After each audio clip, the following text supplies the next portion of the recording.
Many people are unsatisfied and unhappy in their marriages, not because the relationship is bad, but because there were some myths that were believed about marriage going in, that has kind of set many couples up for frustration and for disappointment.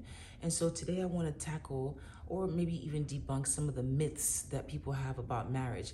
Number one myth is that marriage will fix problems. There are certain things going into the relationship that marriage will not fix. You think that someone's going to start being faithful because now they're married, they're going to settle down.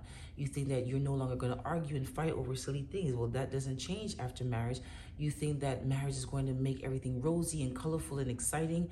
That's just not the case.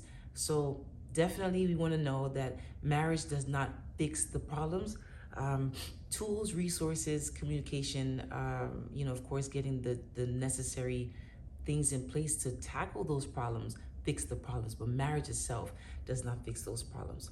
Number two, that love is enough.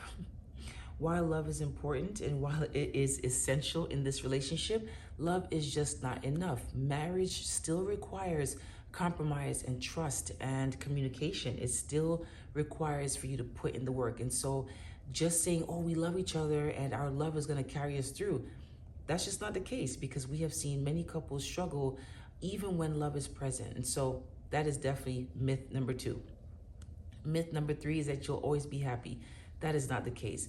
Even when people are at the height of love and beauty in marriage, it still has work, and it still requires work, and it doesn't mean that you'll always be happy.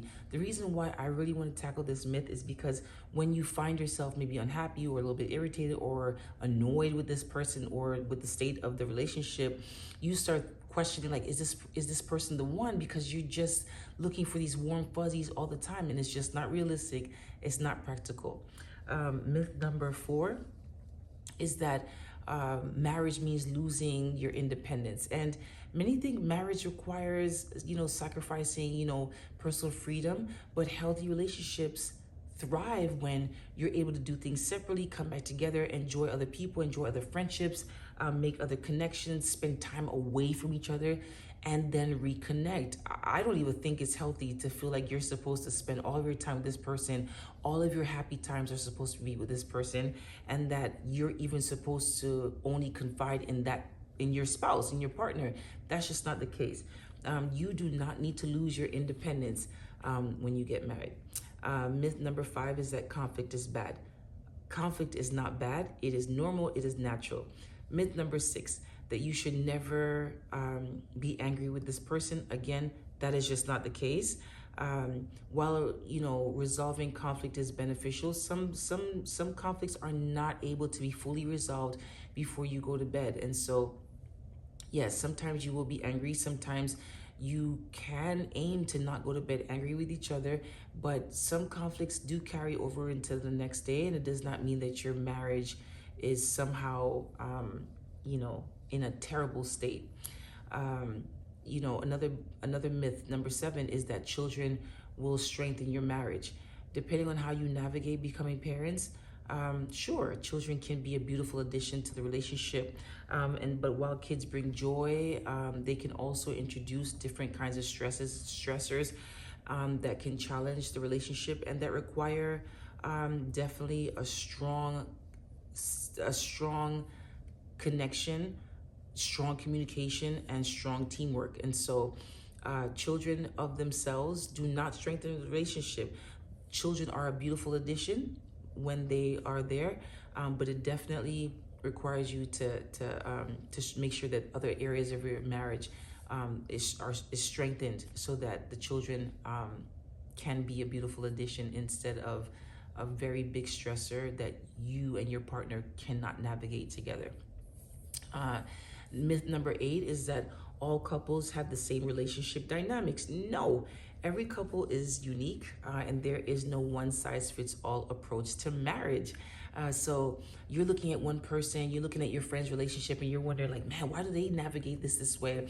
Why do their personalities and temperaments just gel so easily? Well, every couple is different, and every couple has their own nuance. And so appreciate your relationship for what it is. No couple is the same. And number 9 is that you will know exactly what your partner needs. No, you are not a mind reader.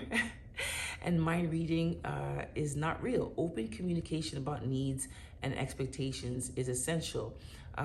You're not going to be able to read your partner's mind, and neither should you be required to do that. So definitely being able to have that open conversation. Some people feel really disappointed in marriage because they feel like, well, the person should just know.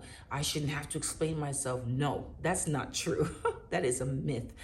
Open your mouth and your heart and communicate your needs and your expectations.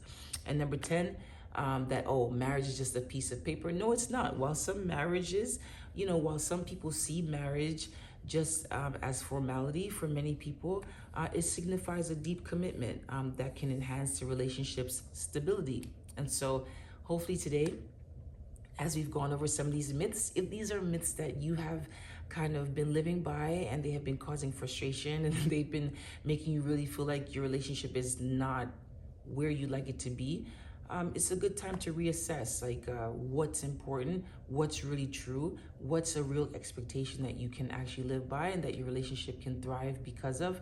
But if you find that these myths are something that you've been governed by, then yeah, time to reassess and kind of reevaluate and make some changes. All right, so we'll see you in the next video. Remember to give yourself some grace, and we will see you next time.